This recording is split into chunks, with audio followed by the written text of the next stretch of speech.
Hi, this is Eva for Once Upon a Timeline, and today we're going to talk about the splitting of the stomach into two parts. So, I was watching the anatomy today, as I often do, and I noticed that a number of the images showed a little bit of a change in the stomach.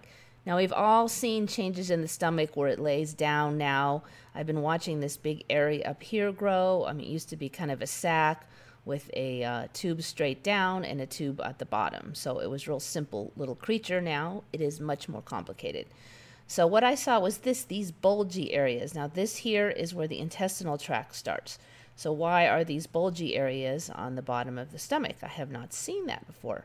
So I looked around at a few more images, and this one really stood out because here it's pinched really hard, and then there's all this stomach over here. And I have not seen anything quite like that. A lot of the images still show it the old way, but in my experience, when you see a few new images suddenly show, look there because that is going to be the indicator of the change.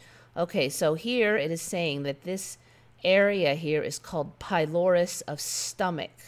So immediately I'm like, well, what is the pylorus then? I've never heard of that. So I go to good old Wiggy, and it says the pylorus or pyloric part connects the stomach to the duodenum. So here it kind of makes it sound like it's neither stomach nor duodenum, which I thought was kind of interesting. It doesn't say it's a part of a stomach. It says it connects the stomach to the duodenum. So it's kind of a gray area of what it is. The pylorus is considered as having two parts. So the pylorus itself has the two parts. That kind of makes sense here because you see 1, 2 parts. Okay, so it has two parts, and they are the pyloric antrum, opening to the body of the stomach, and the pyloric canal opening to the duodenum. So if you look back here, then this would be the antrum opening to the stomach, and this would be the canal opening to the intestinal tract. So try to keep that in mind. Antrum here and canal there. Okay, so far it seems to be making sense. All is well.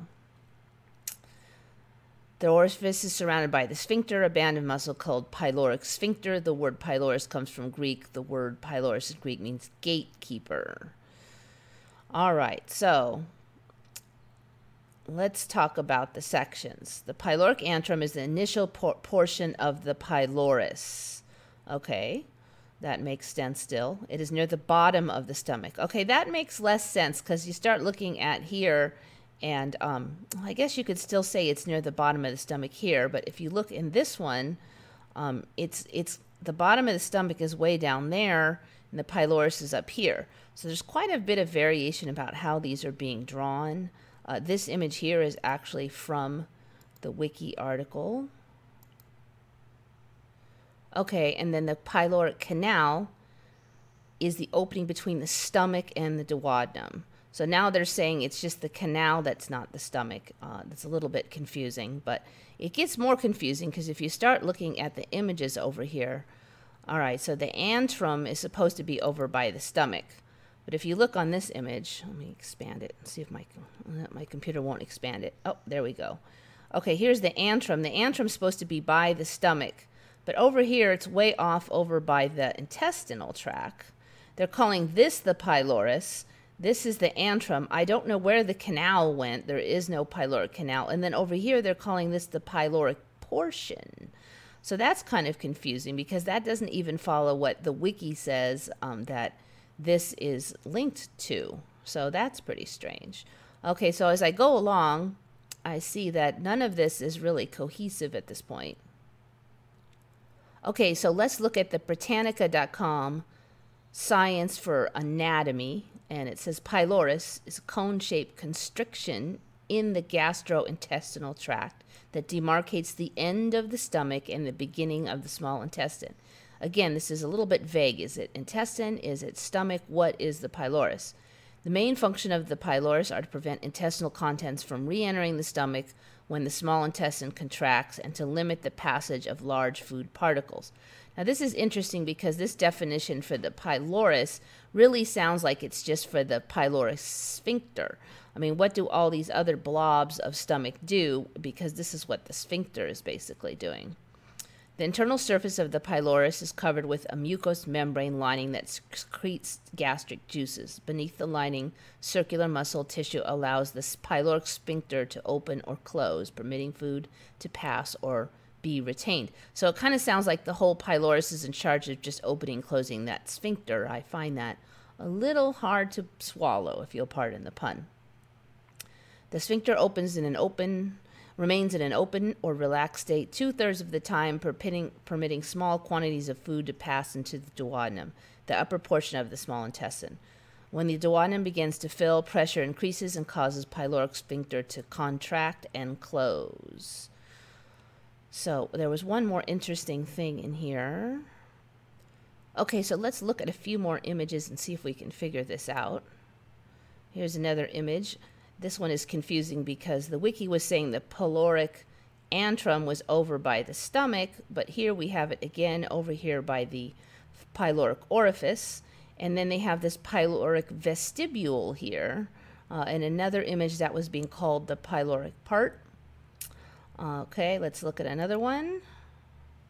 Okay, now here we have the pyloric antrum over here by the stomach, like the wiki says, and over on the left we have the pyloric canal.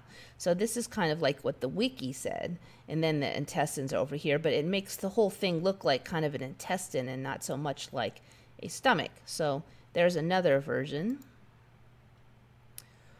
Okay, now we have here the part over by the stomach is not called the pyloric antrum, it's the pyloric part again. Over here is the pyloric antrum. So this one, it seems like there's two versions. Some of them calls this the pyloric antrum, and then some kind of pyloric part or vestibule or something here. And other ones call the antrum over here, and then over here is the canal. So there's like two separate competing versions right now, which is weird. I should also mention that this fundus thing, I did not have that before. I looked it up, and apparently this area that's been bulging up here is responsible currently for secreting gastric juices. So anyway, one more image. Okay, so here we go back to the antrum being over by the stomach and the pyloric canal over being by the left.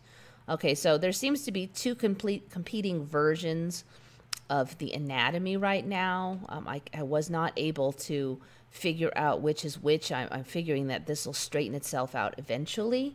Weirdly, I had a link on here that said that sometimes the pyloric valve is just here, and then they call all this the pylorus, and other times they call the pyloric valve also the pylorus, which doesn't make much sense.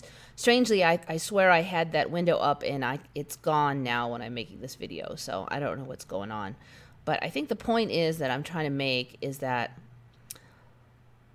I'm very suspicious that this is the beginning of a split in the stomach where there'll be specialization and additional sections. I saw something very similar happen with the liver. It got larger and larger, it kind of stretched out, and then there was a kink in it, and then it grew a second lobe.